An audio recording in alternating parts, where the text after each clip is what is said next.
Bonjour tout le monde. Donc, nous sommes à la 5e session de la lecture du pouvoir guérisseur de la bonté de Ken Wapnick. Donc aujourd'hui, je pense que nous allons pouvoir terminer la lecture de ce livre par la lecture des deux derniers appendices qui s'intitulent Ne nuire à personne et une simple et bonne présentation d'un simple et bon message.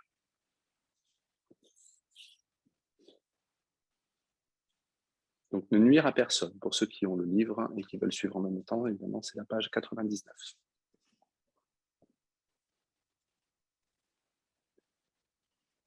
Notre titre est inspiré de l'ancien serment d'Hippocrate qui date du IVe siècle avant Jésus-Christ. Il contient l'un des principes cardinaux de toute la médecine, résumé en 4 petits mots, ne nuire à personne. Cet énoncé peut aussi servir d'aide-mémoire à tous les étudiants d'un cours miracle qui cherchent à appliquer ces principes dans le monde où ils vivent. Nous irons dans cet article du principe général, ne nuire à personne, à son expression concrète en explorant la meilleure façon de comprendre et de mettre en œuvre le but de cet énoncé. D'abord, on peut se demander qu'est-ce que cela signifie exactement pour moi de ne nuire à personne? Et mieux encore, comment puis-je régler ma vie sur ce principe? Un examen approfondi de ce que j'appelle ma vie doit s'en suivre, car je dois examiner toutes mes suppositions, croyances, valeurs et façons d'être dans ce monde. Ce processus, entrepris dans un but sincère, devrait mettre au jour un nombre stupéfiant d'informations sur ma vie, ma façon de vivre et mes rapports avec les autres. En tant qu'étudiant d'un cours en miracle, le cadre de cette exploration sera ce que Jésus nous enseigne sur la projection, la particularité et les relations. Tout d'abord, je vais commencer à entrevoir que j'ai utilisé d'autres personnes dans ma vie pour réaliser mes désirs, satisfaire mes besoins et mes souhaits.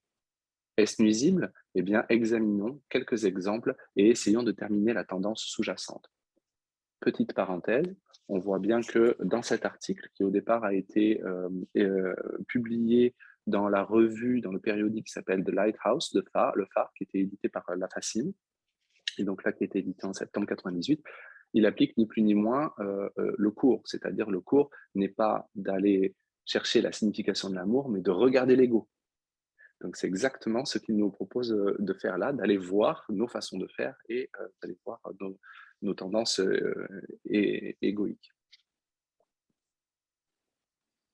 Premièrement, disons que j'ai utilisé les autres pour réussir à l'école, au travail ou dans n'importe quelle autre entreprise. En fait, je tire d'eux ce dont j'ai besoin pour mon propre avancement et je ne me soucie pas vraiment de leur donner quelque chose en retour, pas plus que je ne me soucie de leur bien-être. Au fond, mon attitude est très égoïste, centrée sur mon intérêt personnel. Mais je dissimule ma véritable intention derrière une attitude respectueuse et amicale. En définitive, j'ai menti aux autres et à moi-même sur mon véritable but dans ces relations. Deuxièmement, dans mes relations amoureuses, je devinerai peut-être que j'ai utilisé autrui pour satisfaire mes besoins émotionnels ou physiques, sans me soucier du mal que je pouvais faire en mentant sur mes intentions réelles pour cacher le but secret de la relation. Troisièmement, dans mes relations familiales, il se peut que je comprenne qu'en grandissant, j'ai eu besoin d'exceller et d'être le meilleur en tout pour que mes parents me couvrent de louanges à l'exclusion de mes frères et sœurs. En d'autres mots, j'ai manipulé et utilisé toutes les situations qui ont surgi dans ma famille comme moyen de leur soutirer amour, approbation et louange pour que mon étoile soit la plus brillante de toutes. Je ne me suis jamais préoccupé de mes parents ou de mes frères et sœurs en eux-mêmes. Et je ne m'intéressais qu'à ce qu'ils pouvaient faire pour m'aider à atteindre mon but de particularité. À partir de ces 3 exemples, il devient tout à fait clair que j'ai utilisé mes relations pour me satisfaire sans aucune considération pour le bien-être des autres. C'est certes nuisible, en italique, hein, pas vraiment nuisible. Les actes et pensées listés ci-dessus incluent des omissions d'amour et des actions d'égoïsme, de cupidité et d'intérêt personnel, tous regroupés sous le terme de particularité dans un cours en miracle. Je me rends compte que j'ai beaucoup nui aux autres et à moi-même parce que ma façon d'être dans le monde venait du manque et de l'insuffisance, la marque du système de pensée égotiste de l'esprit faux. S'ensuivent de nombreuses prises de conscience, telles que si je crois que je suis un corps, alors l'ego sera toujours mon enseignant parce qu'il enseigne que nous sommes tous des corps séparés et incomplets qui ont besoin d'être complétés par quelque chose d'extérieur. C'est pourquoi il faut que je soutire ce dont j'ai besoin pour combler le manque que je perçois en moi. Ou encore, nuire aux autres est le résultat d'une méprise sur qui je suis, qui tu es et quel est le but de la vie. Entrer en relation en tant qu'ego sera toujours nuisible et toujours une source de nuisance. C'est un fait. Mais puisque je n'ai jamais pris le temps de réfléchir à mes pensées, mes mots ou mes actes avant aujourd'hui, je n'ai jamais été conscient de la possibilité que je puisse exister à mon insu, mais peut-être pas à l'insu des autres, en tant qu'être nuisible. Ou bien, utiliser les autres pour combler mes besoins, c'est vraiment les attaquer. Ce qui, comme l'enseigne un courant miracle, ne fait qu'engendrer de la culpabilité en moi et me laisse coincé dans mon esprit faux. C'est toujours pour n'avoir pas satisfait mes besoins que je suis en colère contre toi et pour n'avoir pas rempli la fonction que je t'ai donnée dans le rêve que j'appelle ma vie. Comme Jésus l'explique dans le texte, dans la section qui se nomme Rôle de rêve, donc c'est texte 29, euh, chapitre 4, paragraphe 3, ligne 1, et paragraphe 4, ligne 1 et 2. Formulé le plus simplement, il peut être dit que l'attaque est une réponse à l'inaccomplissement d'une fonction que tu perçois la fonction. Pardon, je recommence. Formulé le plus simplement, il peut être dit que l'attaque est une réponse à l'inaccomplissement d'une fonction comme tu perçois la fonction. Quand tu es en colère, n'est-ce pas parce que quelqu'un a manqué de remplir la fonction que tu lui avais impartie? Et cela ne devient-il pas la raison pour laquelle ton attaque est justifiée? Finalement, je vois que ce cycle culpabilité-attaque s'est insinué dans toutes mes relations, bien que je n'en ai pas été conscient. De plus, il m'apparaît maintenant que je n'ai jamais permis à quiconque d'être intime et proche de moi à cause de ce puissant besoin que j'ai de me défendre. Et de quoi dois-je me défendre? De toute évidence, je ne veux pas que les gens m'utilisent comme je les utilise. Donc inconsciemment, j'ai adopté une certaine réserve émotionnelle dans mes rapports avec le monde afin que personne ne s'approche jamais de moi. C'est ce que Jésus appelle le cycle attaque-défense dans un courant miracle. Et il cite, c'est dans la leçon 153, paragraphe 3, lignes 2 et 3, attaque, défense, défense, attaque deviennent les cercles des heures et des jours qui enserrent l'esprit de lourdes bandes d'acier recouvertes de fer et reviennent uniquement pour recommencer. Il ne semble y avoir ni répit, ni fin à l'étreinte toujours plus serrée de l'emprisonnement de l'esprit. Il devient clair maintenant que cette capacité de nuire a assombri une grande partie de ma vie, pas seulement à cause de ce que j'ai découvert sur moi-même et sur mes relations en général, mais aussi parce que je n'ai jamais cessé, dans tout ce que j'ai fait, de juger tout le monde, comme si les gens étaient totalement séparés et distincts de moi. Par mon jugement, donc, j'ai rendu la séparation réelle et l'ai imprimée de façon indélébile dans mon esprit. Utiliser la rationalisation du jugement comme signe de maturité et de connaissance n'a fait que maintenir la culpabilité en place. Pourquoi? Parce que la projection fait la perception, comme le dit le cours dans le texte 21, introduction, paragraphe 1, ligne 1. Je prends la culpabilité que je crois être en moi et la mets chez quelqu'un d'autre. Puis je juge cette personne pour cela. J'ai une brusque révélation. Je me rends compte tout à coup que j'ai utilisé l'écriture pour attaquer. Dans ma correspondance avec les autres, par exemple, mes mots m'ont beaucoup nui au fil des ans, sans parler du tort qu'ils ont fait à ceux qui étaient l'objet de mes projections et de mes attaques. Inconsciemment, je me suis servi de l'écrit comme d'un instrument pour nuire. La découverte de soi donne lieu à une sorte d'effet domino, quand je commence à généraliser. À partir des pensées, mots, et acte nuisible dont j'ai pris conscience, je vois maintenant le schéma plus général de projection et d'attaque dont toutes mes relations sont imprégnées. En appuyant sur le bouton pause de mon introspection, la pensée surgit. Que signifie nuire par omission? Crayon en main, je peux commencer à poser certaines questions pénétrantes sur les omissions dans ma vie. S'en suivent ces quelques pensées. Ai-je manqué d'accepter toute responsabilité dans certaines de mes relations? Me suis-je servi de ma réserve émotionnelle comme moyen pour rester passif dans toutes mes relations?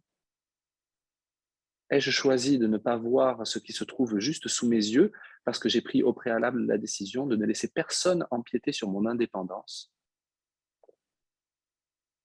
Ai-je déjà décidé préalablement d'écarter une partie de la filialité dont je dis qu'elle n'a rien à voir avec moi sous couvert d'une xénophobie justifiée? Je fais une autre précieuse découverte. On ne peut avoir de relations réelles si elles sont basées sur le besoin et comme il est difficile de mettre ces besoins de côté.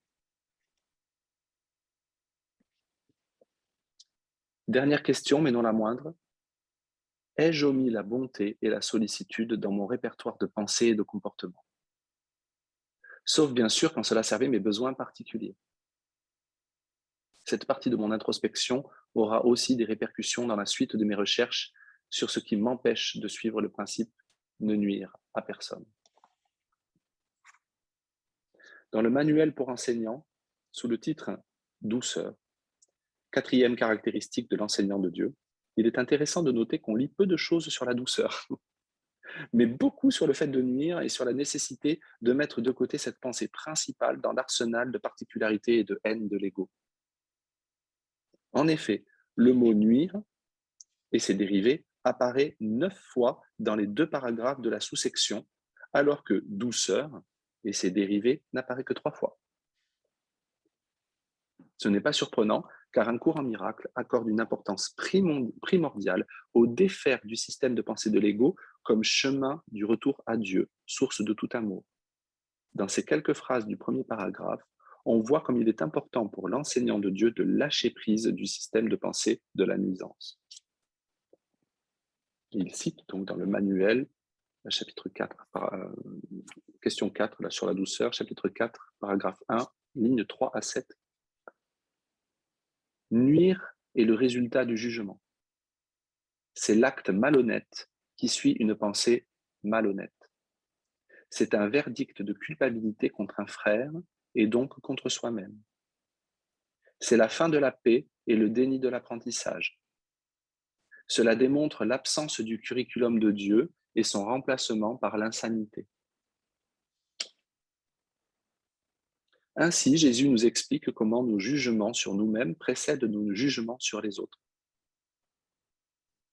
Suivant les dictates de l'ego, nous croyons premièrement qu'il y a quelque chose d'intrinsèquement faux en nous, parce que nous avons produit et manifesté un rêve dont le contenu affirme, entre guillemets, j'ai accompli la séparation d'avec mon Créateur et ma source. Alors, horrifiés par la culpabilité qu'engendre un tel méfait, nous cherchons à échapper à sa douleur, d'abord en niant qu'elle est en nous, puis en la projetant à l'extérieur, rendant quelqu'un d'autre coupable de ce que nous nous sommes d'abord accusés d'avoir fait. Cette pensée malhonnête, entre guillemets, est donc notre auto-accusation, et l'acte malhonnête, entre guillemets, est notre accusation et notre jugement envers l'autre. En rendant un verdict de culpabilité, à nouveau entre guillemets, à l'encontre de notre frère, nous ne faisons que renforcer la culpabilité que nous avons d'abord rendue réelle en nous. Cela mène inévitablement à la fin de la paix et au déni de l'apprentissage, entre guillemets, en italique. Car nous avons fait appel à l'ego comme enseignant, effaçant ainsi le curriculum de Dieu et le remplaçant par l'insane pensée de l'esprit faux. Continuons. Donc il continue dans le manuel, partie 4, chapitre 4, paragraphe 1, lignes 8 à 11. Il n'est pas un enseignant de Dieu qui ne doive apprendre, et assez tôt dans son entraînement, que toute intention de nuire oblitère complètement sa fonction de sa conscience. Elle le jettera dans la confusion, l'effraiera, le mettra en colère et le rendra soupçonneux. Elle rendra les leçons du Saint-Esprit impossibles à apprendre. Et l'enseignant de Dieu ne pourra pas non plus se faire entendre du tout, sauf par ceux qui se rendent compte que nuire, en fait, ne peut rien accomplir. La première phrase de ce passage est très catégorique et son application est universelle. Il est dit clairement qu'un étudiant d'un courant miracle doit apprendre assez tôt dans son entraînement que toute intention de nuire doit être entièrement défaite, sans quoi il n'apprendra jamais les leçons du Saint-Esprit. En d'autres mots, toute idée de nuire, exprimée en pensée, en mots ou en action, de quelque sorte que ce soit, nous cimente immédiatement à l'esprit faux, même si nous pouvons croire le contraire. Cela nous empêche même de prendre conscience de nos intentions et de nos motivations conscientes et inconscientes. Et puisque cette conscientisation de l'inconscient, donc prendre conscience de notre ego afin que le Saint-Esprit puisse le défaire pour nous, est essentielle au processus de défaire que le cours préconise, ce que nous faisons en nous accrochant à nos jugements et à nos intentions de nuire est un réel sabotage de notre étude et de notre pratique d'un cours en miracle. Nous devons finir par nous rendre compte que les pensées nuisibles sont un obstacle à la voie du Saint-Esprit et la garantie que nous nous éveillerons jamais du rêve et ne retournerons pas à notre source. Pour conclure, je comprends maintenant ce que veut dire ne nuire à personne sans exception. Régler sa vie sur ce principe veut dire qu'en toutes circonstances, relations, événements et situations, je dois constamment être à l'écoute de mes pensées et apprendre à reconnaître quand j'ai quitté mon esprit juste, foyer du Saint-Esprit, et pris la décision de passer à l'esprit faux, domaine de l'ego. Ce n'est pas une mince tâche, puisque la plupart des gens réagissent par automatisme et à la programmation de l'ego dans leur rapport naturel avec autrui. Ayant passé plus de temps avec l'ego pour ami, il ne nous semble pas naturel d'établir de véritables rapports avec Jésus ou le Saint-Esprit comme enseignant. Lâcher prise de l'intention de nuire, sous toutes ses formes, peut paraître une tâche insurmontable. Mais je vous le rappelle, un courant miracle dit que tout ce dont nous avons besoin, c'est un petit désir de lâcher prise, de nos façons de faire et de nos perceptions, et de demander son aide à l'incapacité de nuire, qui est toujours là pour nous. Souvenons-nous des mots de Jésus sur la douceur dans le manuel pour enseignants, en nous rappelant que c'est sa main que nous voulons prendre, avec lui et tous nos frères. Nous marchons ensemble sur le doux chemin de ne nuire à personne, pour paraphraser la leçon 195 du livre d'exercices qui s'intitule « L'amour est la voie dans laquelle je marche sans nuire à personne ». Par conséquent, les enseignants de Dieu sont toute douceur. Ils ont besoin de la force de la douceur, car c'est en elle que la fonction du salut devient facile. À ceux qui voudraient nuire, elle est impossible. À ceux pour qui nuire ne signifie rien, elle n'est que naturelle. Quel choix sauf celui-là a une signification pour ceux qui sont saints d'esprit? Qui choisit l'enfer quand il perçoit une voie vers le ciel? Et qui choisirait la faiblesse qui doit venir de nuire à la place de la force infaillible et illimitée de la douceur qui embrasse tout? La puissance des enseignants de Dieu réside dans leur douceur, car ils ont compris que leurs pensées mauvaises ne venaient ni du Fils de Dieu, ni de son Créateur. Ainsi, ils ont joint leur pensée à celui qui en est la source. Ainsi, leur volonté, qui fut toujours la sienne, est libre d'être elle-même.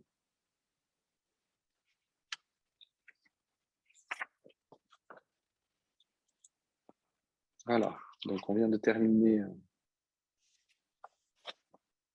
cet article de Lighthouse, du phare, ne nuire à personne. Et avant que je rétablisse les micros, on va lire le dernier article, le dernier appendice, qui est également un article qui a été publié dans The Lighthouse en 2000, qui a été légèrement modifié, nous disent-ils, et qui s'intitule « Une simple et bonne présentation d'un simple et bon message ». Les lecteurs qui ont l'habitude de lire les articles de notre bulletin traitant des questions métaphysiques seront surpris par celui-ci. Nous nous préoccuperons ici de savoir pourquoi les étudiants d'un cours en miracle persistent à ne pas faire les simples choses que le salut demande. Donc ça, c'est une citation du texte 31. Il rejette ainsi les merveilleux bienfaits que le cours nous offre et offre aux autres par nous. Qui plus est, la simplicité de son message va de pair avec la bonté qui est inévitable quand on pratique véritablement le pardon. Clairement, c'est le cœur du message. Nous nous concentrerons donc dans l'article qui suit sur la manière dont ce simple message devient la proie de notre choix pour le système de pensée de l'ego. Barrière fatale qui mène à notre besoin fondamental de juger et d'attaquer autrui. Dans cet esprit de simplicité non métaphysique, nous prenons exemple sur Jésus, dans les premiers mots de la leçon 133 du livre d'exercices « Je n'accorderai pas de valeur à ce qui est sans valeur », dans laquelle il dit « Dans l'enseignement, il est parfois utile, particulièrement après avoir couvert ce qui semble être théorique et bien loin de ce que l'étudiant a déjà appris, de le ramener à des conditions pratiques, à des considérations pratiques. C'est ce que nous ferons aujourd'hui. Nous ne parlerons pas d'idées élevées, de portée universelle, mais nous attarderons plutôt sur les bénéfices pour toi. Par conséquent, dans les situations de la vie quotidienne, lorsqu'il s'agit d'affaires pratiques que nous trouvons difficiles, une manière révélatrice d'observer notre esprit et de voir comment nous réagissons quand nos familles, nos amis ou nous-mêmes traversons des périodes de crise ou de stress. C'est dans ces moments-là que nos sentiments inconscients d'autocondamnation refont surface inexorablement sous forme de jugement projetés sur nous-mêmes ou sur ceux qui souffrent, qui ne sommes pas de bons étudiants ou ne faisons pas ce qu'il faut. À ce stade, la tendance est de faire la leçon à quelqu'un ou de penser que nous avons échoué au cours. Nous avons tous connu sans doute, soit directement en nous-mêmes ou en autrui, l'usage de platitudes métaphysiques, version déformée des réels enseignements du cours, qui donnent lieu à d'hostiles projections. Malheureusement, la célèbre phrase du marchand de Venise de Shakespeare, « Le diable peut citer l'écriture à ses fins », s'est aussi avérée exacte dans les cercles consacrés à un cours en miracle. D'ailleurs, Jésus fait écho à cet énoncé dans le cours lui-même, dans le texte 5, chapitre 6, paragraphe 4, ligne 4. Voici quelques exemples de commentaires aimants, entre guillemets, malheureusement, tous tirés de faits réels et sortis de la bouche d'étudiants du cours. Alors, pourquoi prends-tu ces pilules ou vas-tu chez le docteur? Change d'esprit tout simplement. Pourquoi pleures-tu la mort d'un être cher? As-tu oublié que la mort est irréelle? Pourquoi restes-tu dans ton lit à l'hôpital? Lis la leçon 136, la maladie est une défense contre la vérité. Comment peux-tu intenter une action en justice? Tu ne fais que renforcer le système de pensée d'opposition de l'ego. Quel besoin as-tu de lire le menu? Il est dit dans le cours que tu devrais demander au Saint-Esprit ce que tu dois faire, incluant bien évidemment tout ce que tu dois manger. Ne me dis pas que tu as encore des assurances. Lis les leçons 153 et 194. En ma non-défense réside ma sécurité et je mets le futur entre les mains de Dieu. Ne me demande pas ce que je fais la semaine prochaine. Lis la leçon 135 qui contient cet énoncé. Un esprit guéri ne fait pas de plan. Pourquoi fermes-tu ta voiture à clé? Lis la leçon 181. J'ai confiance en mes frères qui ne font qu'un avec moi, et ainsi de suite.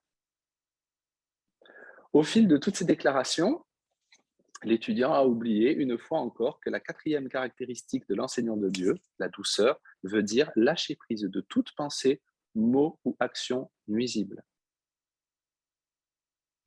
Puis il y a des attaques déguisées sous la forme de tout ce que je fais est juste car je regarde mon ego avec Jésus. Et ça invoque le premier paragraphe de la section La dynamique de l'ego, chapitre 11 du texte. Nul ne peut échapper des illusions à moins de les regarder.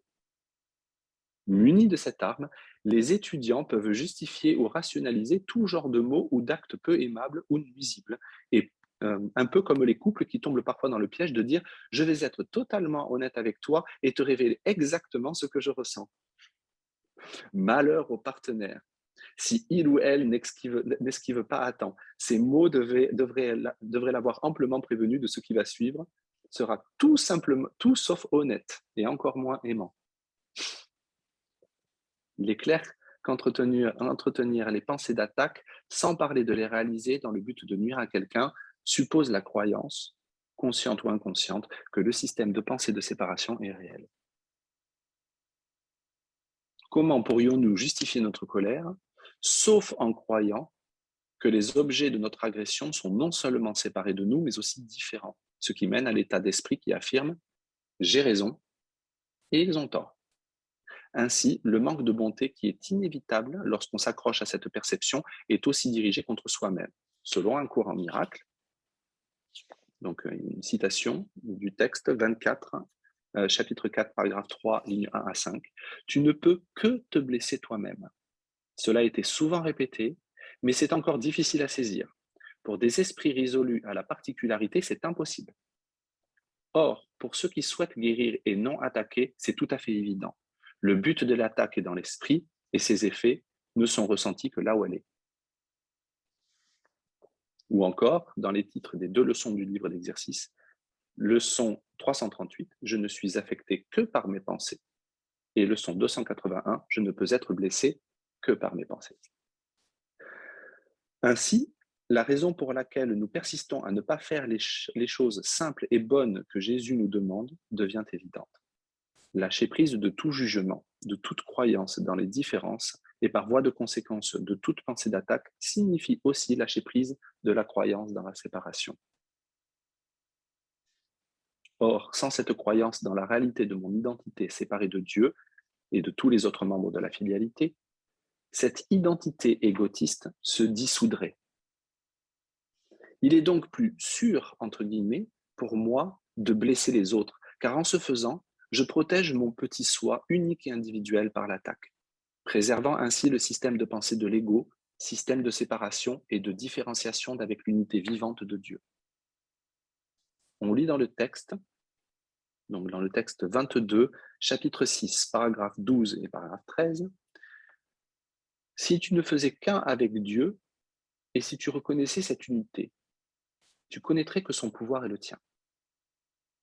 Mais de cela, tu ne te souviendras pas tant que tu croiras que l'attaque, quelle qu'elle soit, signifie quoi que ce soit.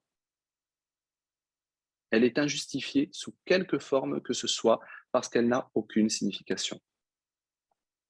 La seule chose dont elle pourrait être justifiée est si toi et ton frère étiez séparés l'un de l'autre et que tous étaient séparés de leur Créateur. Car alors seulement il serait possible d'attaquer une partie de la création sans le tout, le Fils sans le Père, et d'attaquer quelqu'un d'autre sans toi-même, ou de te blesser sans que l'autre ne souffre. Et c'est cette croyance que tu veux. Seuls ceux qui sont différents peuvent attaquer. Ainsi, tu en conclus que parce que tu peux attaquer, toi et ton frère devez être différents. Par de telles attaques contre autrui, nous disons que nous préférons avoir raison plutôt que d'être heureux. C'est une citation du texte 29, chapitre 7, paragraphe 1, ligne 9. Prouvant que Dieu est insane de croire en la parfaite unité alors que nous sommes tout à fait sains d'esprit dans notre entêtement à soutenir que la séparation est la réalité et que manquer de bonté envers les autres est le salut. Un courant miracle nous enseigne que le but est tout et que la signification de toute chose réside dans le but qu'elle sert. À quoi cela sert-il? Comme il nous le dit dans le texte 17, chapitre 6, paragraphe 2, ligne 2. À quoi cela sert-il?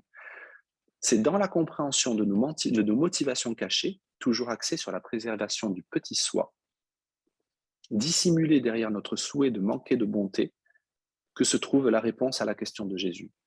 Pourquoi persistons-nous à ne pas apprendre les simples leçons? Autrement dit, si le souvenir vient à l'esprit qui est, tel qu'il est dit dans le texte 23, quelle meilleure façon de tenir ce souvenir de notre unité en Dieu loin de nous et protéger ainsi notre petit soi séparé que de garder notre esprit dans un état d'agitation permanente.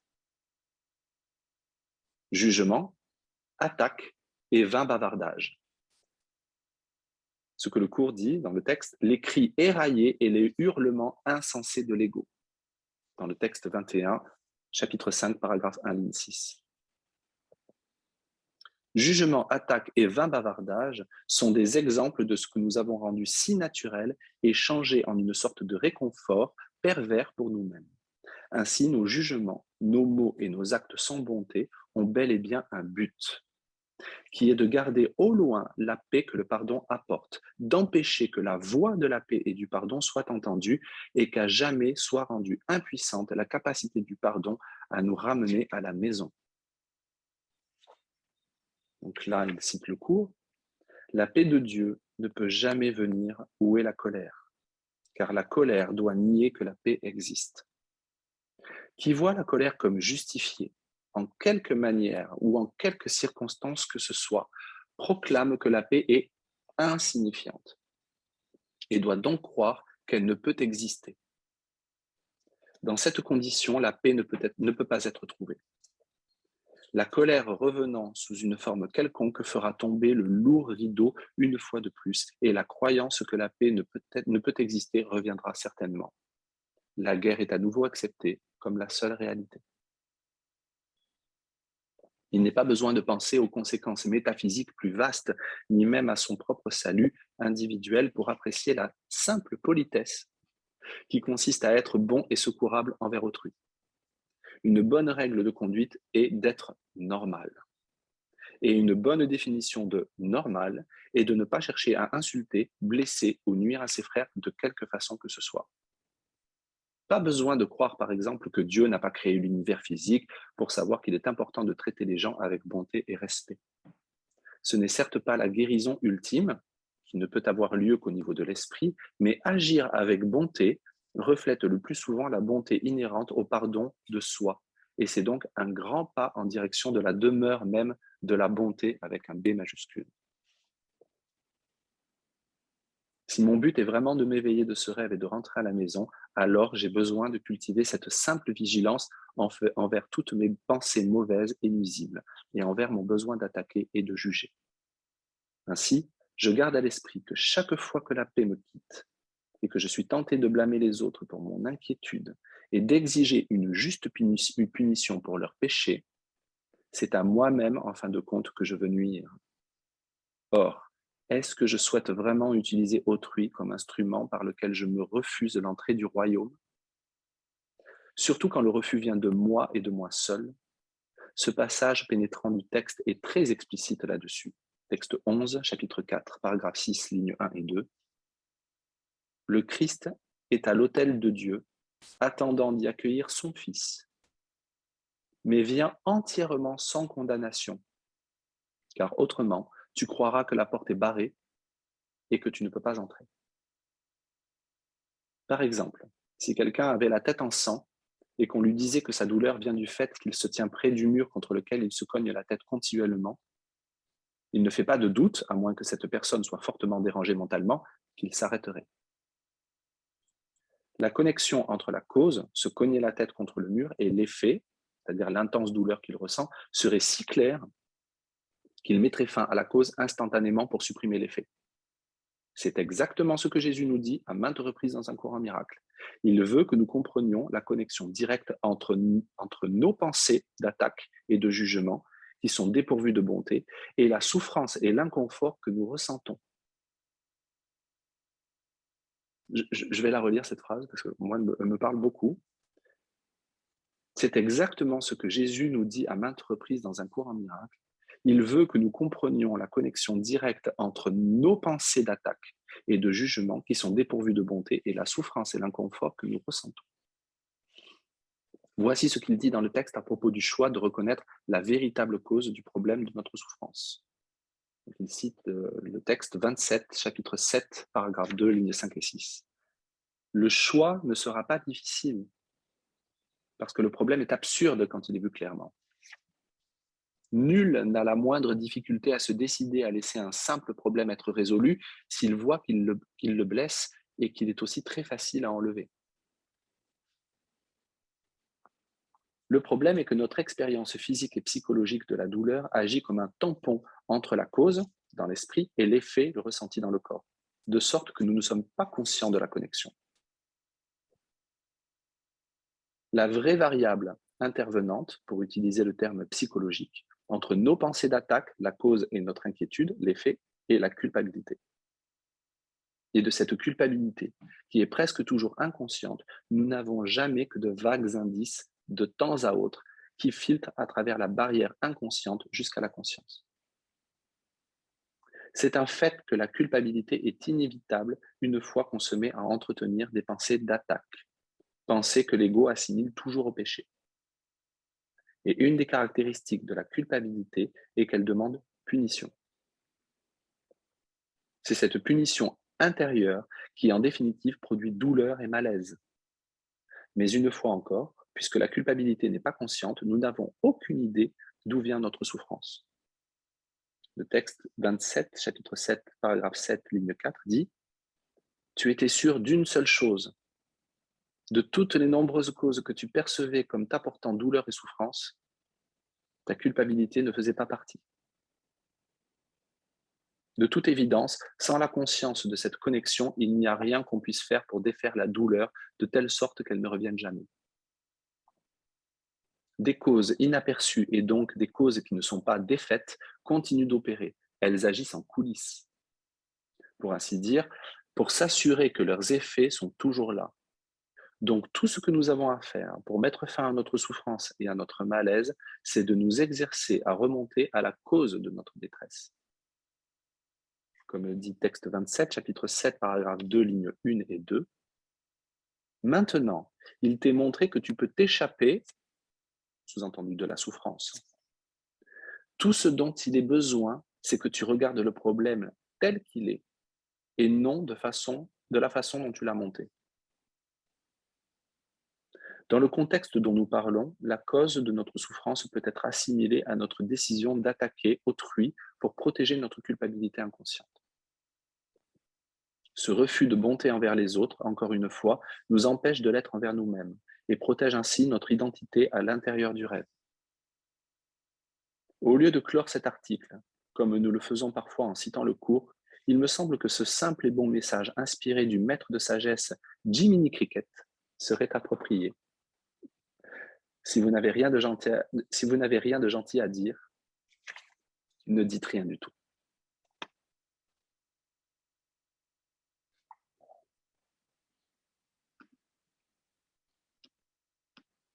Donc voilà, nous venons de terminer ce très beau livre, Le pouvoir guérisseur de la bonté, donc de Ken Wapnick, par ces deux articles du phare, qui vous avez pu le constater aussi, sont d'une tonalité et sont écrits différemment, ils sont d'une tonalité différente du reste du livre, parce que ce sont deux articles qui sont utilisés comme appendice au sujet du livre en lui-même.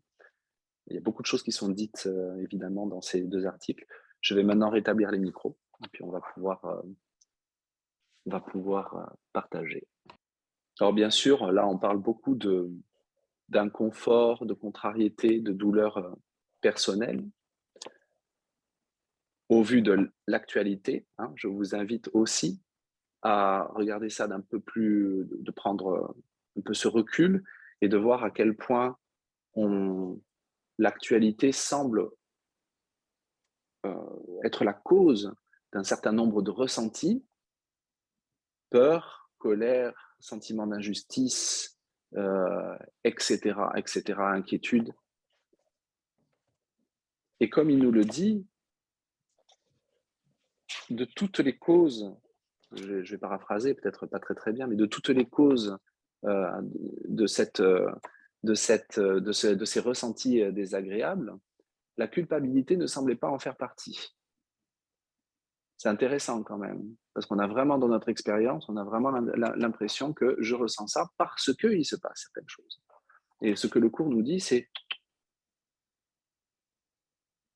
tu ressens ça parce que ton esprit a fait le choix de la culpabilité due à une volonté de se voir comme séparé de Dieu.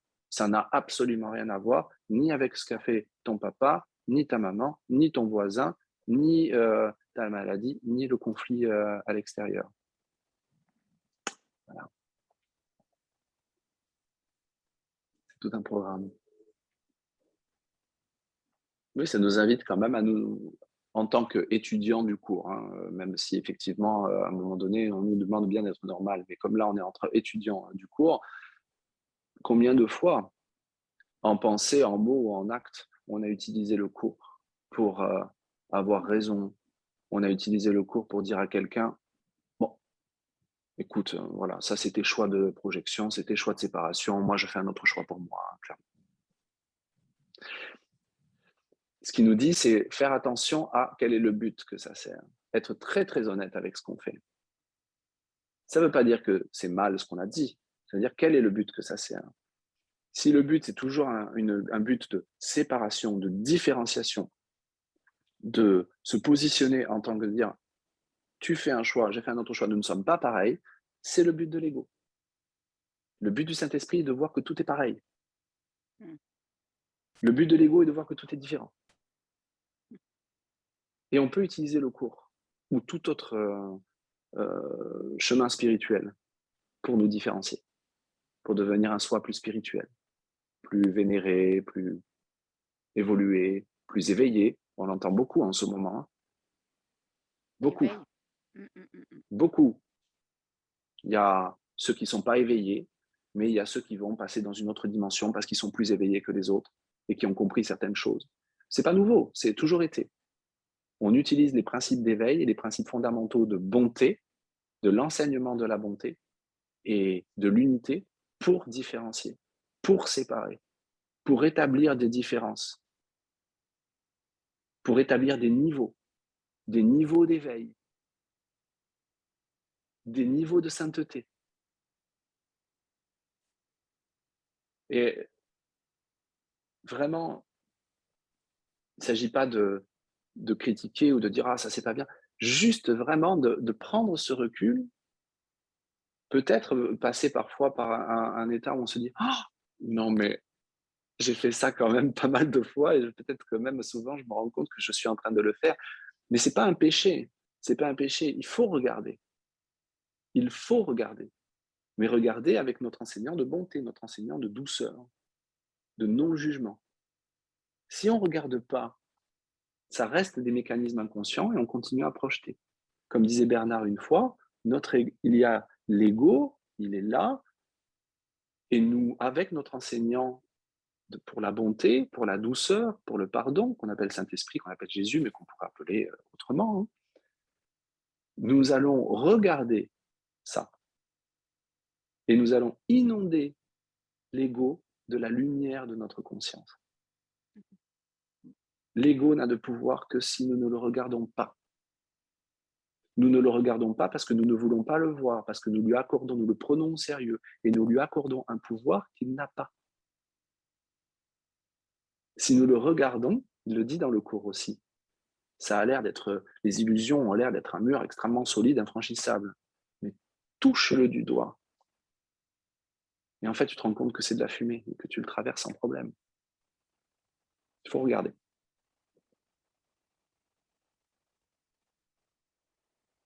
Tu sais, moi, je me vois souvent faire le choix de l'ego et j'en suis consciente et je continue parce que je veux pas lâcher, tout simplement. Et je le vois assez régulièrement dans des situations où j'ai raison, donc je lâcherai pas. Et donc c'est assez. Et en même temps, je le vois, je le sais, mais je veux pas lâcher. Je suis têtue. Ouais, c'est terrible parce que au début, je m'en voulais et maintenant je m'en veux plus de faire ça. Mais bon, j'essaye d'en sourire un petit peu parce que je me dis: «Mais c'est terrible avec tout ce que je sais depuis le temps, ce que j'ai compris et je fais encore ça» et bon, je me dis: «Bah, voilà, c'est comme ça». Mmh. On est tous comme ça, je Ah, pense. tout à fait. Ah, Je confirme. j'ai encore, je me suis comporté, j'ai une attitude dépourvue de bonté ou j'ai des pensées sans bonté. Toi? Ah, Non. ah tiens, ah tiens, mon esprit doit avoir peur de l'amour. Eh Mmh. Voilà ce qui se passe. Mon esprit doit avoir peur de l'amour. Mmh. C'est ce qui est en train de se passer. Mais c'est vrai que ça Ok. fait très peur. Ça fait très peur. Moi, j'ai fait des méditations où, quelquefois, ben, on ne sait pas pourquoi, on s'en approche un petit peu, mais c'est une terreur. J'en ai vraiment fait Mm, l'expérience, c'est une mm, terreur. mm, Mmh. mm, mm. Bien sûr, il y a une terreur, il y a une partie de nous, on le redit à chaque fois, il y a une partie de nous qui désire ardemment revenir à la vérité de qui nous sommes, et revenir ce qu'on appelle à la maison, donc en Dieu. Et il y a une partie de nous qui est terrorisée par cela et qui fait tout pour tenir la paix, l'amour, la bonté à l'écart, pour préserver son identité, son sentiment d'existence particulière. Parce que dans la présence de l'amour, il n'y a pas de particularité. Eh oui.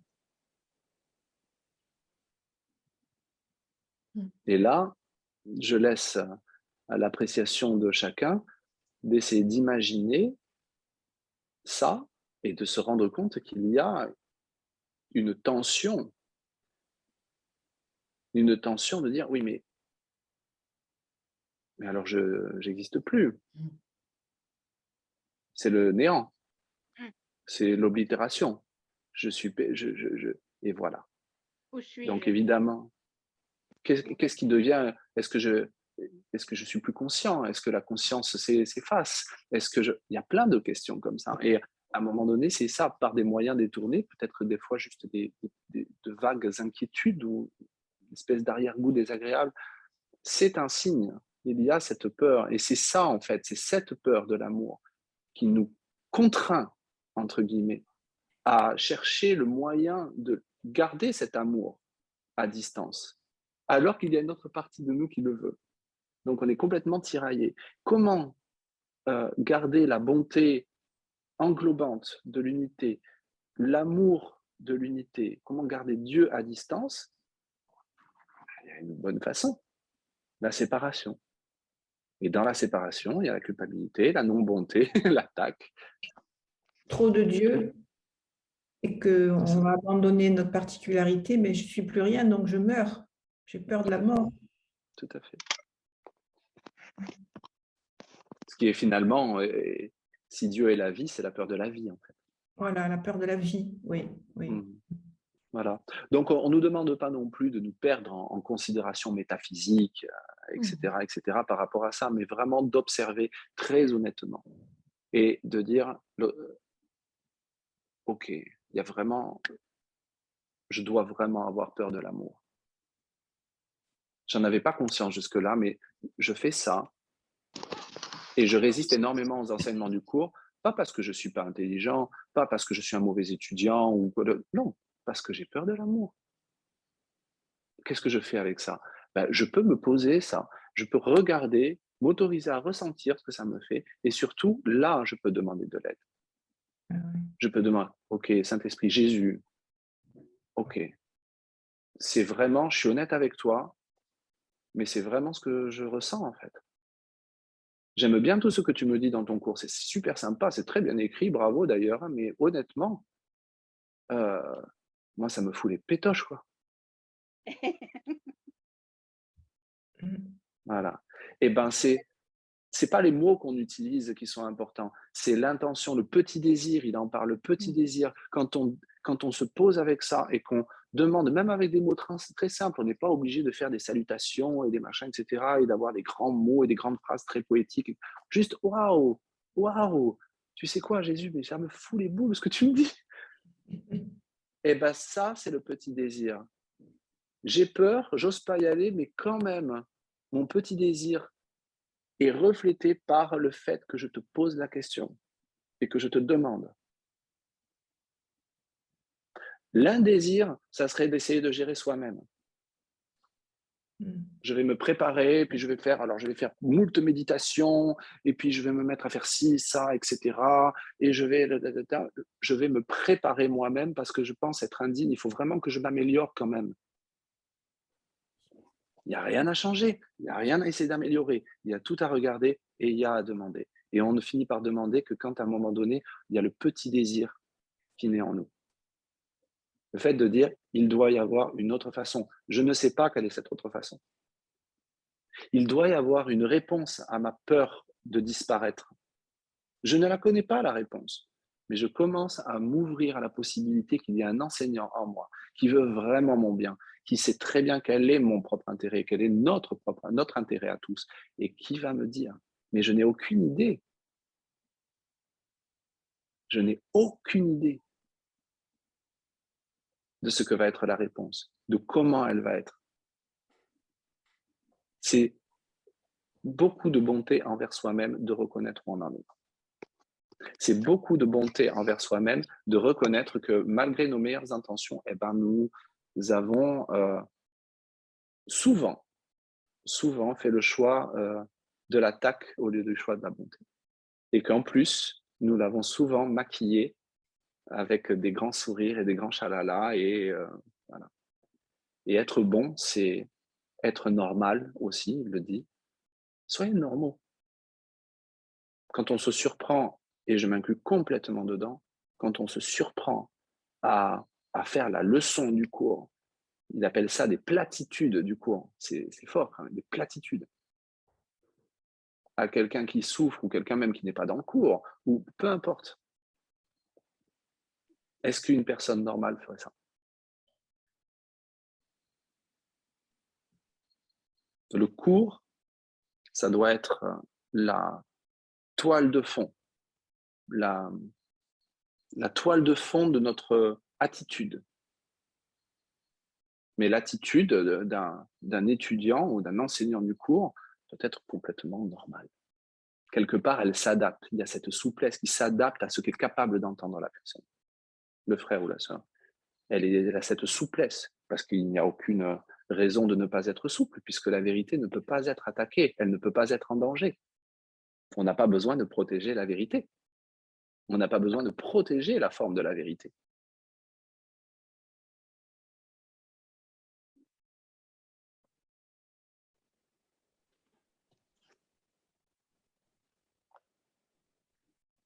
Oui. Est-ce que la peur de souffrir, c'est la même chose en fait que tout ce qu'on vient d'évoquer? Parce que chez moi, c'est quelque chose d'extrêmement puissant et j'ai bien plus peur de souffrir que de n'importe quelle autre chose. Je parle de la souffrance émotionnelle, bien sûr. Voilà. Je crois que la souffrance physique aussi un peu. Oui. Oui, enfin, la souffrance, c'est la souffrance au final. Mais oui, voilà, ça reste de la souffrance. Voilà. Oui. Ça me fait penser au chapitre sur l'attraction de la mort. Oui, on pense avoir peur de la parle. mort, mais c'est l'attraction. En fait, finalement, c'est l'attraction de la mort. L'attraction, c'est l'attraction de la douleur, l'attraction de la souffrance. On pense qu'on mérite de souffrir. La peur de la souffrance, c'est aussi la croyance dans le fait que c'est notre dû. Parce que nous avons péché. Nous avons fait une grosse bourde. Nous avons tué Dieu. Nous avons détruit et fait voler en éclats, en 1000 morceaux, l'unité. Et on mérite de la punition pour ça. C'est intolérable. On mérite la punition pour ça. Donc on a peur de cette souffrance et tant qu'on ne va pas voir ça et qu'on demande de l'aide pour voir l'appel à l'amour qu'il y a derrière, il y a de grandes chances qu'en fait on la projette sans s'en rendre compte. Si on a peur de souffrir parce qu'on pense devoir, parce qu'on pense mériter la punition, on va la projeter et on va se méfier des autres. On va établir une distance, des frontières. Des barrières, on va établir des frontières. Voilà. On va dire, pour ma propre sécurité, parce que j'ai peur de souffrir, parce que je pense être coupable, parce que je pense que je suis séparé de l'amour de Dieu, j'ai besoin, par exemple, au niveau géopolitique, de zones tampons où mon armée va pouvoir défendre mes intérêts.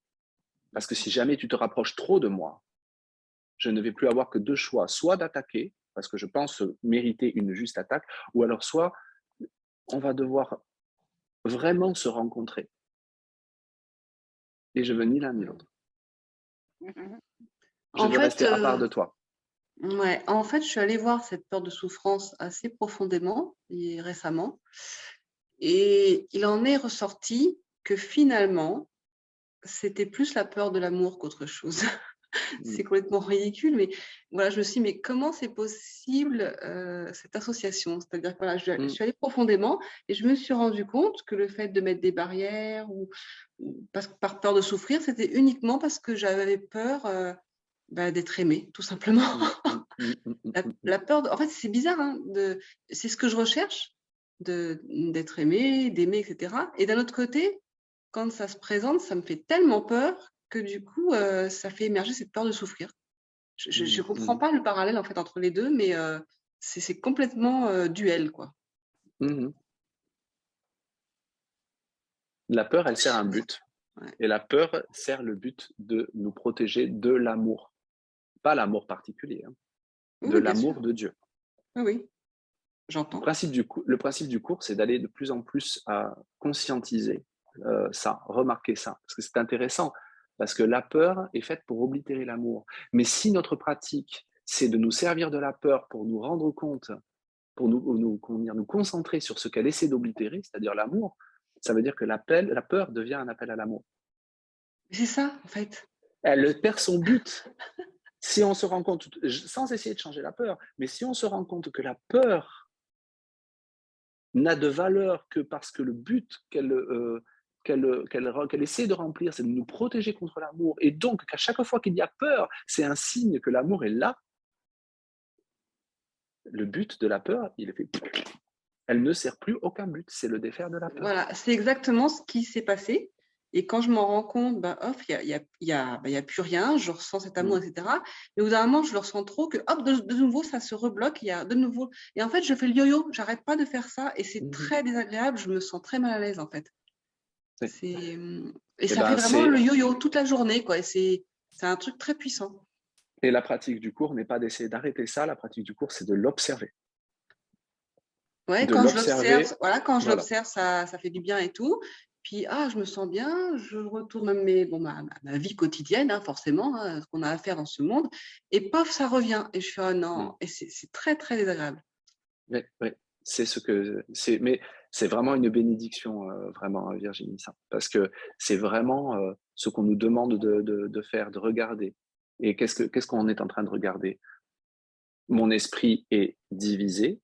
Dans mon esprit, il y a le système de pensée de l'ego, de séparation, de peur, de culpabilité, d'attaque. Et il y a le système de pensée du Saint-Esprit, d'intérêt, qu'on a les mêmes intérêts, de pardon, d'amour, de paix et de joie. Je suis l'esprit décideur et j'ai la capacité de choisir entre les deux. Plus je me baigne dans cette prise de conscience, plus je reconnais aussi que c'est le cas aussi pour les autres. Ils ont le même ego, le même Esprit Saint et la même capacité de choisir entre les deux. Et donc, je me rends compte, je grandis dans mon confort et dans mon désir de regarder et de prendre conscience, d'accepter le fait que derrière toutes les différences, derrière toutes les apparentes, des apparentes différences de comportement, d'attitude, etc., nous sommes fondamentalement tous pareils. Si je grandis dans la reconnaissance que nous sommes fondamentalement tous pareils, c'est le défaire de la croyance de l'ego que nous sommes fondamentalement tous séparés et différents. Comme je fais ça avec mes frères, ce qui se défait dans mon esprit, c'est la croyance fondamentale que je suis séparé et différent de la source et de Dieu. C'est le défaire de l'ego. Reconnaître qu'on a le même ego, c'est le défaire de l'ego. Alors ça, je le reconnais bien, je le vois, etc. Mais quand tu dis, c'est une bénédiction, j'en ai conscience, je ressens que c'est une bénédiction ce qui arrive en ce moment. Mais là, c'est vraiment, je ne sais pas si c'est le retour du stage de Bernard, mais c'est très puissant. Mais au point que j'ai tellement mal au cœur, j'ai l'impression que je vais mourir, quoi. En fait, je me sentais, il y a une espèce de contraction dans le cœur qui se serre. Après, je regarde ça. Je vois que c'est effectivement la peur de l'amour, je juge pas, je l'accueille, etc. Et je me rends compte qu'on est tous pareils. Et là, l'amour arrive, ça y est, mon cœur se relâche, il est tout apaisé, je sens cette émanation, enfin voilà, c'est super agréable. Et puis après, ça revient. Et ça fait ça, mais D'habitude, ça me le faisait sur plusieurs mois, mais là, enfin, c'est que c'était étalé. Mais là, c'est dans la même journée et ça ne fait que ça dans la même journée. Et c'est hyper douloureux physiquement aussi, tu vois, au niveau du cœur. Donc, c'est, je ne sais pas si c'est retour de stage, mais alors, punaise, c'est puissant, quoi. Peut-être il y a une autre façon de le voir aussi, c'est que en fait, tu sais, ce choix-là, on le fait tout le temps. En fait, c'est pas sur des longues périodes, on le fait tout le temps et très rapidement. Ce qui a changé, peut-être, ce qui est en train de changer chez toi, c'est que tu prends conscience que ce choix se fait tout le temps. Ce tiraillement, ce changement d'allégeance se fait tiraillement. très rapidement. Et là, tu en prends conscience. Ça, c'est la première chose qui me vient à l'esprit là quand j'entends ce que tu partages. Et on est tous vraiment, je pense qu'on est tous là-dedans. Il y a une autre chose aussi, c'est vraiment quelque chose que j'essaie de mettre en exergue, surtout pour moi, et puis que je partage ici, hein, souvent, c'est soyons vigilants à la tendance qu'on a de faire ça tout seul. Il n'y a rien à faire. Quelle est la partie de moi qui a envie de ne plus ressentir ce symptôme? Quelle est la partie de moi qui a envie de me débarrasser de ce truc vraiment désagréable parce que je veux juste être bien? Je sais, c'est le petit moi, je sais très bien, hein, ça, je l'ai vu, je le vois très bien. Et juste, ce qui guérit vraiment, c'est vraiment de demander, de n'essayer de ne rien changer, peut-être même essayer de ne rien comprendre, mais vraiment de demander de l'aide. De demander de l'aide, comme si on ne savait pas. Comme un enfant tient la main de ses parents et dit: «C'est quoi ça? C'est quoi ça? Et ça, c'est quoi? Et ça, c'est quoi? Et ça, c'est quoi?» Voilà. On a tendance à ne pas le faire parce qu'en tant qu'égaux, nous, quand les enfants font ça, au bout d'un moment, on fait mais Jésus, il n'a pas cette impatience, hein, il n'a pas d'ego. Donc on peut vraiment lui dire: «C'est quoi ça? Regarde avec moi, regarde avec moi», au lieu de temporiser. À la fin, je pense que au final, progressivement, ce qui se fait jour en nous, c'est de se rendre compte qu'il n'y a pas des problèmes, il y a un seul problème. Et le problème, c'est dans mon ressenti, j'ai un ressenti vraiment désagréable. Je vais utiliser des mots simples. Chaque fois que je lâche ta main, je me sens pas bien. C'est exactement ça, voilà. Chaque fois que je me rappelle que je peux reprendre ta main, ce qui veut dire que je t'appelle, que je te demande de l'aide, je me sens mieux. C'est tout. C'est tout. Un seul problème, une seule solution. Ça semble prendre plein de formes, de machins, de peurs différentes. Un seul problème, une seule solution. Chaque fois que je lâche ta main, Jésus, je me sens mal. Chaque fois que je me souviens que je peux reprendre ta main, que je te demande de l'aide, pas pour de l'aide dans mes problèmes spécifiques, mais pour me rappeler que tu me tiens la main, je me sens bien. Je me sens bien. Chaque fois que je me sens pas bien, c'est là que je peux dire j'ai dû prendre une mauvaise décision parce que je ne me suis pas senti. C'est la prière. La décision étant pas une décision mondaine, la décision étant j'ai pris la décision de lâcher ta main. J'ai dû prendre une mauvaise décision parce que je ne suis pas en paix. J'ai pris moi-même la décision, mais je peux aussi prendre une autre décision. Je veux prendre une autre décision parce que je veux être en paix. Je ne me sens pas coupable parce que le Saint-Esprit défera toutes les conséquences de ma mauvaise décision si je le laisse défaire. Et je choisis donc de le laisser défaire en lui permettant de décider de choisir Dieu pour moi. La mauvaise décision étant toujours de lâcher la main de notre enseignant d'unité et de bonté, de la voie pour Dieu.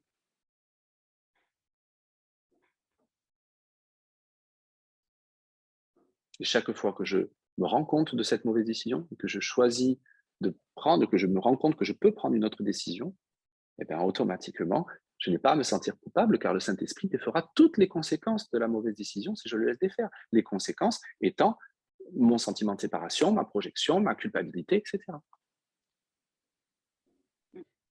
Indépendamment de ce qui semble se passer dans le monde ou dans mon quotidien.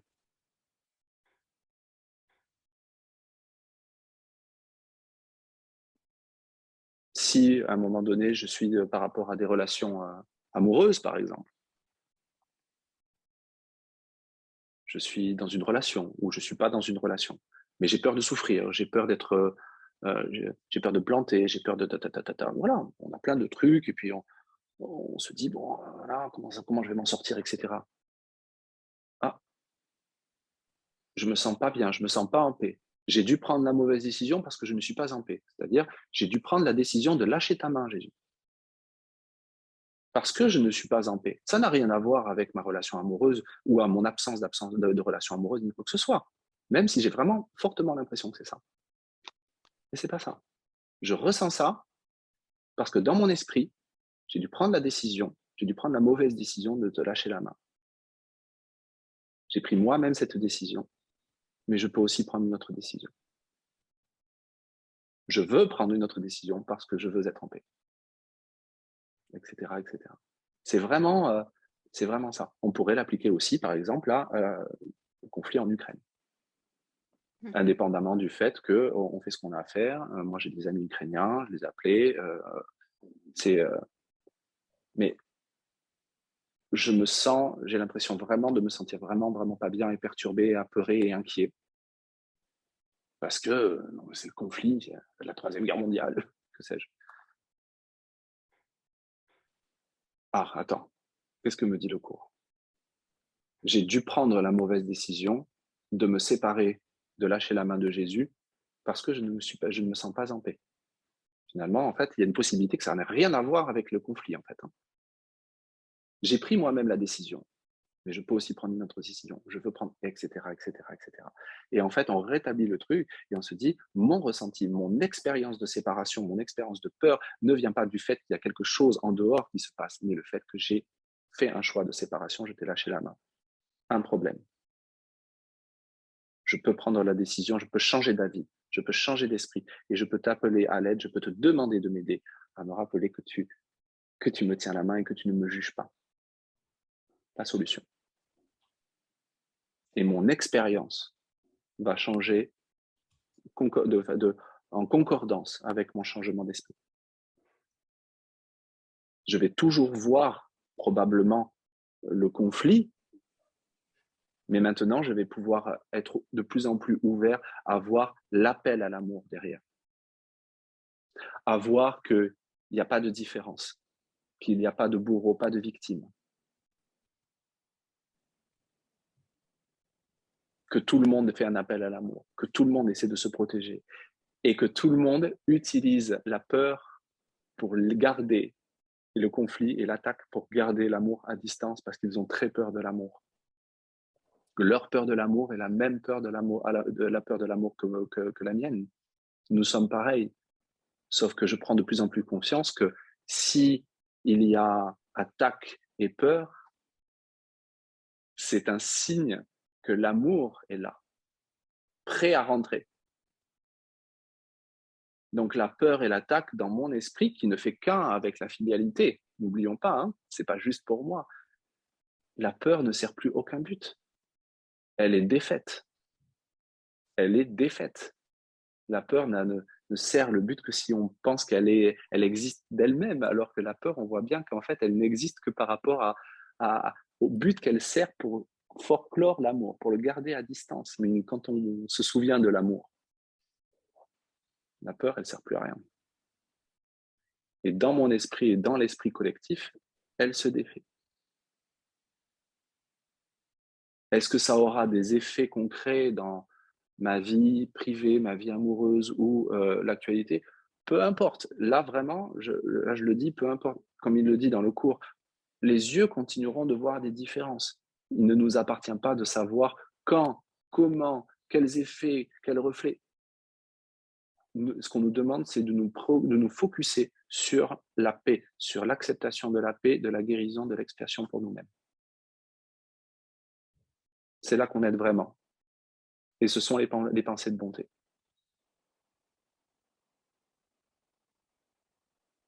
Et ben, si la peur est un signe que l'amour et s'approche vraiment et est tout proche, j'ai envie de dire que là, elle est au pas de la porte, hein, parce que c'est violent. Hein. Mais il a toujours été au pas de la porte. C'est intéressant, il a toujours été au pas de la porte. C'est ce que je me dis, ouais. C'est juste que je voulais pas le voir. Toujours. C'est pas aujourd'hui, juste maintenant. À notre niveau, on a l'impression que c'est aujourd'hui, maintenant. Mais l'histoire du monde est une immense résistance à la présence de l'amour qui est toujours là. C'est une immense résistance. Une immense résistance. On met des barrières, des barrages, etc. parce que le mur est sans arrêt en train de se fissurer parce que l'amour est là. La guerre, c'est une... La guerre, c'est une résistance à l'amour aussi. Oui, oui. Et là, on a trouvé ça comme solution.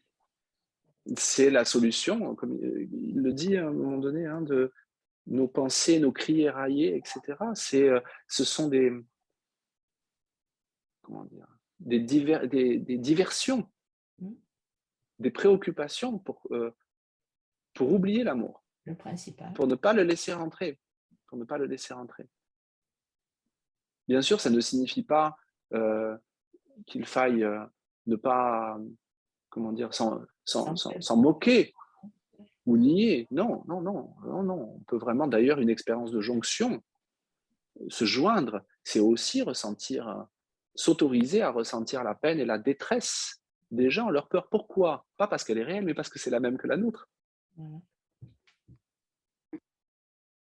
Mais c'est aussi, par extension, demander de l'aide, peut-être aussi pour ressentir, avoir une expérience de jonction avec l'agresseur, avec Poutine,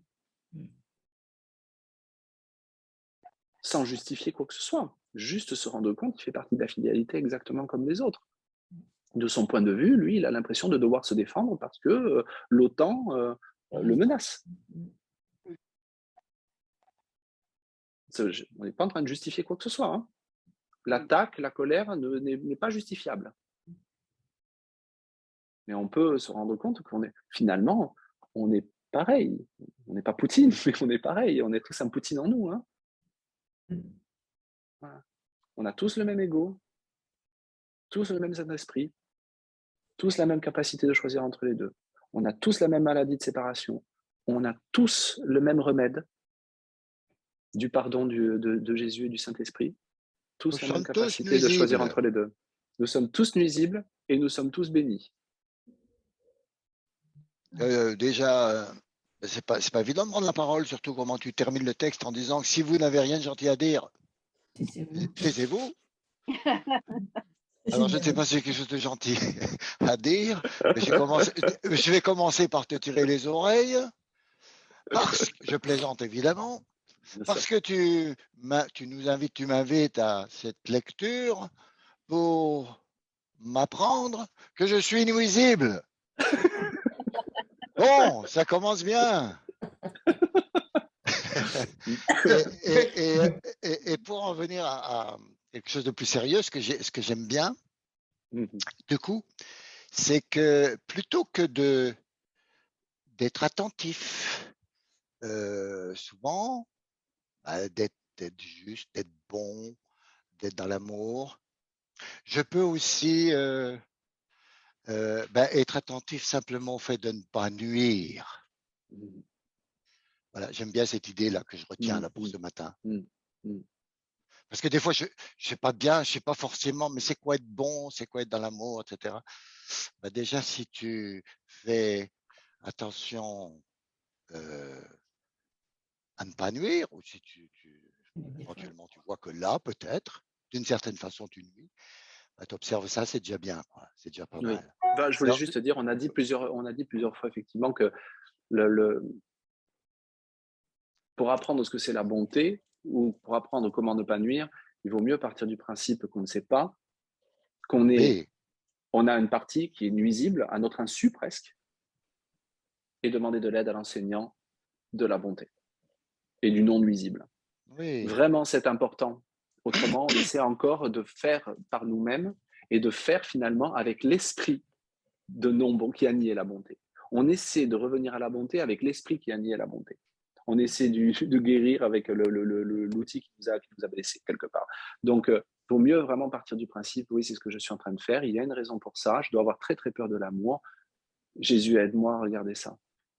moi, je veux passer un moment avec toi. Là, je vous livre un petit peu comment moi, ça marche dans mon esprit, mais chacun fait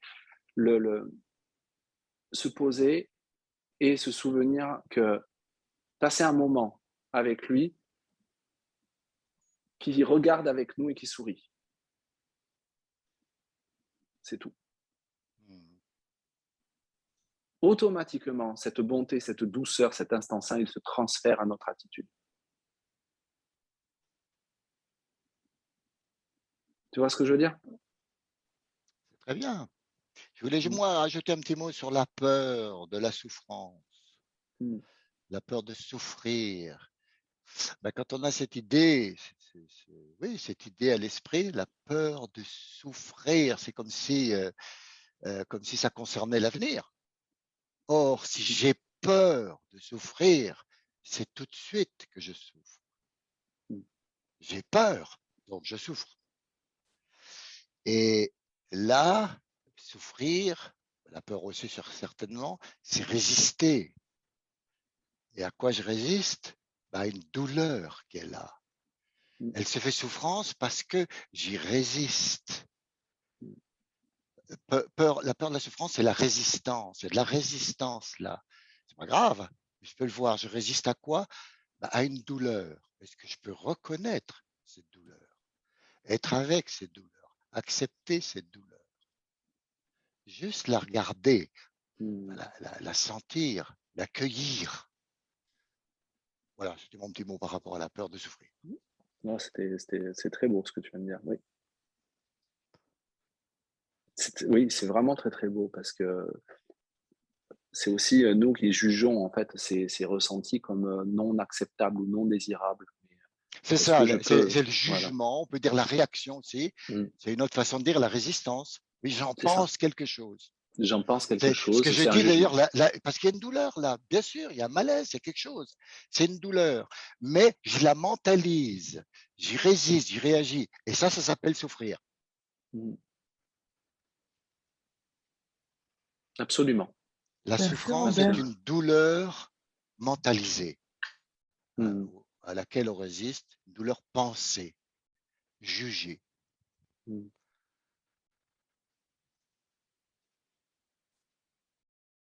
C'est très juste, c'est très beau.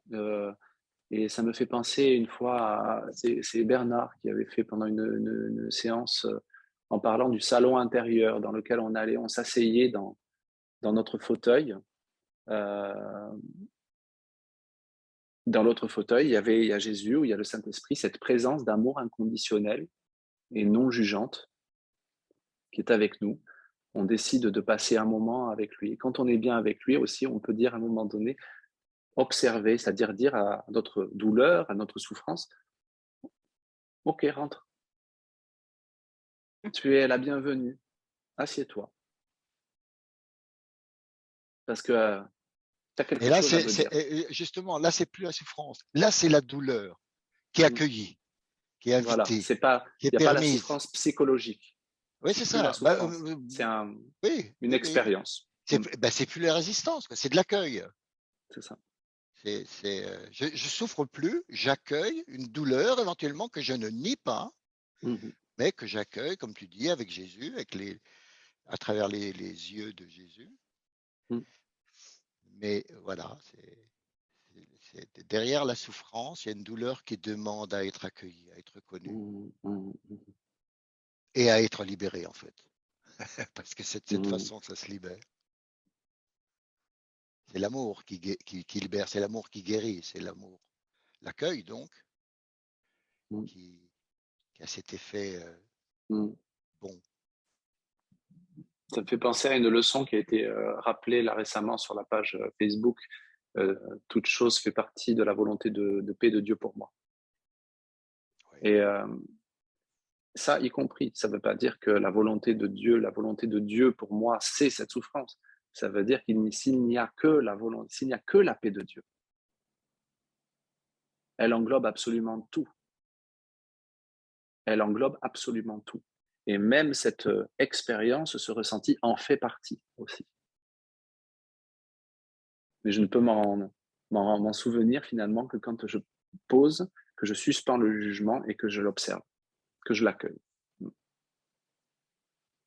Mm.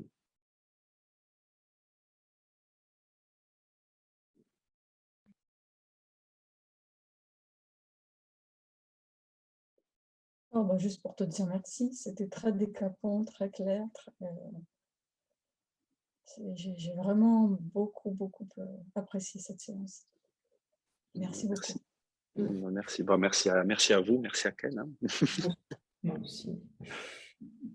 Ouais, Je en voulais fait, dire, ouais, le dernier partage me laisse plutôt sans parole. J'avais quelque chose à l'esprit avant que je l'ai partagé, mais c'était très touchant. Merci pour ce dernier partage. Merci pour ce moment. J'ai pu observer plus de choses en moi et comment voilà, je pouvais me différencier d'une façon tout à fait inattendue parfois. Et, et comment voilà, je lâchais la main. Et je vous remercie, vraiment. Voilà, Merci. Merci beaucoup. Patricia. Je voulais dire bonjour, je voulais dire un petit peu la même chose que Yasmina. En fait, c'est exactement ça. C'est cette image que tu donnes de Jésus qui donne la main et puis du salon aussi. Enfin, peut-être qui avait été proposé par Bernard, mais c'est extraordinaire parce que dès qu'on visualise ça, c'est-à-dire tenir la main de Jésus ou être dans le salon avec Jésus et puis faire venir, on peut faire venir Poutine dans ce salon, on peut faire venir tout le monde finalement. Et quand on fait venir Poutine dans ce salon, on s'assoit avec lui, hein, finalement. Et ça change tout. Ça change tout. C'est-à-dire qu'il n'y a plus eux et nous, il n'y a plus eux et moi, on est ensemble. Dans ce salon, on peut faire venir tout le monde. Et en fait, c'est génial. Mais oui. Génial comme image, en fait. Évidemment, du coup, on n'est plus tellement dans le mental de dire il faut que je... Allez, je vais dire que Poutine, oui, allez, je vais le faire, ça. Ce travail. Et puis, quelque chose d'un peu contraint parfois où allez, je vais travailler ça. Et là, non, ça se fait tout seul. C'est vraiment très fort. Merci beaucoup. Hein. C'est vrai que c'est plein de choses très, très utiles, très pratiques finalement, dont moi j'ai besoin, en tout cas pour l'instant. Le cours doit être à un moment donné pratique. Hein. Il faut que ça ait des applications pratiques parce que ce sont les classes dans lesquelles on va apprendre nos leçons, les leçons de Jésus, du Saint-Esprit. Donc il faut que ce soit pratique. Jamais trop s'éloigner, c'est toujours cette voie du milieu quelque part, j'aime bien, jamais trop s'éloigner de la métaphysique, elle nous empêche de nous disperser, mais jamais s'éloigner du côté pratique, pas nier nos expériences, pas nier nos peurs, pas nier nos détestations, nos colères, mais on ne les nie pas, mais on essaie de moins en moins, on essaie de les justifier. C'est ça la différence. Je me sens vraiment en colère, et ci et ça, et tout ce que ça peut, tous les sentiments. Je ne le nie pas. Je ne le nie pas. Je ne vais pas essayer de le recouvrir avec des platitudes du cours en disant oui, mais non, la colère n'existe pas, et puis en fait, tout est amour et tout est merveilleux, allons danser gaiement dans le champ de pâquerettes. Mais plus en plus, je me dis, ok, alors ça m'embête un peu quand même. Mais bon, j'aime bien le cours, et si je crois un petit peu ce que dit le cours, je ne suis jamais contrarié pour la raison à laquelle je pense. Okay. Et vraiment, j'aime bien, moi, de dire, c'est vraiment un processus. Au début, on commence à faire, on sent même un inconfort, hein, vraiment genre, mais non, mais quand même. Enfin, puis au fur et à mesure, on dit, ok, je vois ce que tu veux dire. Dans ces deux leçons, leçon 5, je ne suis jamais contrarié pour la raison à laquelle je pense. Leçon 34, je pourrais voir la paix au lieu de cela. Attends, mais moi, je ne vois pas la paix du tout. Je ne vois pas la paix du tout. Enfin, parfois, je n'ai pas du tout envie de la voir, d'ailleurs. Parfois, je me dis, je n'ai pas envie de la voir, je préfère voir la guerre. Mais si ce que dit le cours est vrai et que la paix est tout ce qu'il y a, si j'y accorde un minimum de crédit, il va bien falloir à un moment donné que je me dise, bon, c'est peut-être pas l'expérience que je fais maintenant, ça c'est sûr, mais je pourrais. Si mon esprit le voulait, je pourrais. Mon esprit le voulait si j'avais moins peur de ce que ça implique. Ce n'est pas l'expérience que je fais maintenant. Ça ne veut pas dire que du tout que je fais quelque chose de mal, ni que je suis un pécheur, ni quoi que ce soit. Mais je pourrais. Et progressivement, qu'est-ce que ça veut dire? C'est qu'on est en train de dire, OK, tu sais quoi, il y a une situation, il y a quelqu'un qui m'a vraiment manqué de respect, où il y a ce conflit dans le monde, où il y a des trucs. OK. Moi, j'aime bien ce que tu me dis, Jésus, mais je suis prêt, un peu, avec beaucoup de circonspection, à m'ouvrir un tantinet à ce que tu me dis. Mais j'ai des doutes, hein, je te le dis, j'ai des doutes. Ça, c'est le petit désir. C'est le petit désir qui n'arrête pas de nous dire « Je n'ai besoin que de ton petit désir. » Ton petit désir d'avoir tort. Petit désir. Il ne dit pas « Viens avec moi une fois que tu seras clair sur tes intentions. » Non. Il dit « Est-ce que tu es prêt à avoir ce petit désir ?» Et il sait où il va, hein, parce qu'au début, il parle de petit désir, petit désir, petit désir, et à la fin du texte, il parle de désir abondant. Parce que notre désir, c'est son rôle. Il va utiliser notre petit désir pour défaire la peur. Et plus la peur va être défaite, plus notre désir va grandir, et plus notre désir va devenir abondant. Mais ce n'est pas nous qui faisons le désir abondant. Ce n'est pas nous qui disons « Il faut absolument, absolument que je le veuille de toutes mes forces. » Non. Non. Le petit désir. Et comme on n'est pas obligé de faire des salamalek avec Jésus, enfin moi, j'en fais pas. Je lui dis, quand j'ai toujours été assez verbal, mais ok, tu sais quoi, vraiment, ton truc, je veux bien envisager peut-être, éventuellement, la possibilité, avec beaucoup de doutes et de circonspection, la possibilité que tu puisses avoir raison. C'est le petit désir. Il faut bien partir de quelque chose. Mais c'est extrêmement honnête d'aller vers Jésus, vers le Saint-Esprit en disant, tu sais quoi, il y a vraiment une partie de moi qui a vraiment envie de t'écouter, mais j'y crois pas complètement, je t'avoue. Ou j'ai pas envie. Ou pour l'instant, j'y arrive pas, j'ai pas envie. Mais rien que de dire ça, quelque part, j'ai envie de dire, si vraiment on n'avait pas envie à 100%, on lui parlerait pas. Si on n'avait vraiment pas ce petit désir, on ne ferait pas le cours. Le désir, il est là. On a des résistances, on ne sait pas trop comment y aller, on a des hésitations, mais le désir, il est là. Et le désir, si on veut bien voir, il existe dans chacun de nous. Dans chacun de nous. Je ne sais plus qui c'est qui avait dit une fois une phrase très très belle, que je vais paraphraser peut-être mal, en disant, en parlant des croyants et des athées, en disant, chez tous les croyants, il y a une part de doute, et chez tous les athées, il y a une part d'espoir. On est tous unis dans ce petit désir. Hein.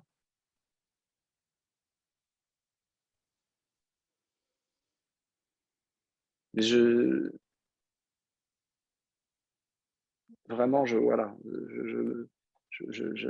j'encourage et je nous encourage et je m'encourage complètement dedans à vraiment ne jamais, jamais hésiter à dire ce qu'on a sur le cœur, à nous confier à notre enseignant intérieur. On n'est pas obligé de nous préparer pour lui. On n'est pas obligé d'être différent ou d'essayer d'être meilleur pour la bonne et simple raison, c'est que lui, il nous voit déjà parfait tel qu'on est. Tous ses efforts, toute son action vise à nous amener à nous détendre pour nous souvenir qu'on est déjà comme lui. Oui, c'est ça qu'on refuse. Il ne nous dit pas, voilà, hein, c'est pas, il ne va pas nous aider à progresser et à devenir meilleur qu'on est. Il nous aide à lâcher prise de la peur et de nos résistances et de nos jugements. Pour nous souvenir, finalement, que nous sommes déjà ce que nous cherchons. Non, jamais. Jamais quitté. Et que je peux lui dire, là, ce que je ressens en même temps de l'allègement, mais je peux lui dire, non, mais j'ai pas envie d'être comme toi, mon gars. Sérieusement, Ben, quoi. on peut lui dire, bien sûr. l'instant T, là, comme ça, je veux bien me sentir mieux dans ma vie, je suis OK, c'est cool, mais j'ai pas envie d'être comme toi. Au fond de moi, Voilà. là, si je regarde bien, franchement, c'est sympa, ça a l'air très agréable, mais je sais pas trop, quoi. Je suis honnête. Écoute, je te le dis vraiment honnêtement. Il Et y a ça me vraiment une fait partie rire, de moi d'ailleurs, de le dire. qui veut vraiment pas. Voilà. Je reconnais que c'est certainement des résistances et tout ce que tu dis, etc. Mais enfin, pour le moment, voilà. Et on peut même dire, mais est-ce que tu es OK avec ça? Enfin, je veux dire, tu m'aimes quand même ou... Ouais, c'est ça, en fait. Mon Dieu, t'as dit ce que j'oublie à chaque fois. Merci. La réponse, quand on veut bien l'écouter, sa présence, quand on veut bien essayer de s'en souvenir, c'est toujours une réponse d'amour. Bien sûr qu'il nous aime. Il aimerait juste qu'on s'aime nous aussi. Ouais, c'est ça. Voilà. Mais c'est ça la bonté hein, aussi. Et quand on accepte cette bonté pour soi, c'est-à-dire aussi dans ses propres errements, entre guillemets, automatiquement, ça se transfère à nos relations et nos attitudes envers les autres. Automatiquement. Automatiquement. On n'a même pas besoin d'y réfléchir. On n'a pas besoin de faire les danses du soleil ou les positions du héron cendré pour savoir qu'est-ce que je dois dire à la personne, etc. Ça se transmet automatiquement, cette douceur, ce sourire, c'est automatique. On n'a pas besoin, je n'ai à m'inquiéter ni de ce que je dirai, ni de ce que je ferai. Oui, j'ai un petit désir. Pas un Je petit dis, désir. Et Une chanson. Voilà. Vas-y. Alors, je veux dire que dans le texte, Jésus nous dit, tu es le rêveur de ce monde des rêves, il n'a pas d'autre cause et n'en aura jamais. Donc voilà, Jésus et c'est lui qui a écrit la chanson. Je suis le rêveur de ce monde des rêves, il n'a pas d'autre cause et n'en aura jamais. Ainsi la terreur me poursuit sans trêve, cauchemar à forte dose. Et si je m'éveillais, Dieu a semé en moi la lumière de la filialité pour retrouver mes frères. C'est dans mon esprit que naît la souffrance. Alors je choisis entre mort et délivrance. Oh, je suis le rêveur de ce monde des rêves. Il n'a pas d'autre cause et n'en aura jamais. Ainsi la terreur me poursuit sans trêve, cauchemar à forte dose. Et si je m'éveillais, Dieu a voulu pour moi la douceur, la joie est venue pour effacer l'erreur. Le rôle que je joue est ma propre évasion. Si je tends l'autre joue, je choisis le pardon. Je suis le rêveur du monde des rêves. Il n'a pas d'autre cause et n'en aura jamais. Ainsi la terreur me poursuit sans trêve, cauchemar à forte dose.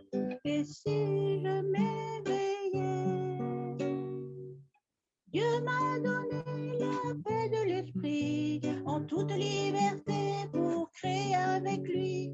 Je choisis de rire avec tous mes frères à qui je voudrais dire je vois votre lumière. Nous sommes le rêveur du monde des rêves. Il n'a pas d'autre cause et n'en aura jamais. Si nous lâchons nos peurs, ce monde s'achève. Faisons plus qu'une pause. Et si on s'éveillait? Et si on s'éveillait? Wow. Oh, c'est super, vraiment. Hein. À chaque fois, ça me met les larmes aux yeux. Bravo. Vraiment, c'est vraiment super. Merci. J'avais envie de pleurer. Ah ouais, c'est vraiment beau.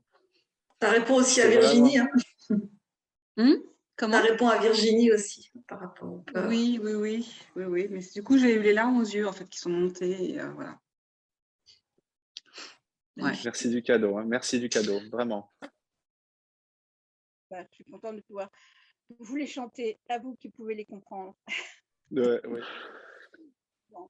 Merci à tous, merci beaucoup. Un très Merci. très très bon dimanche. Merci pour votre Bon présence et votre dimanche. participation. Merci, bisous. Dimanche, tout le monde. Bisous, Au salut, revoir. À bientôt. Au revoir. ciao ciao.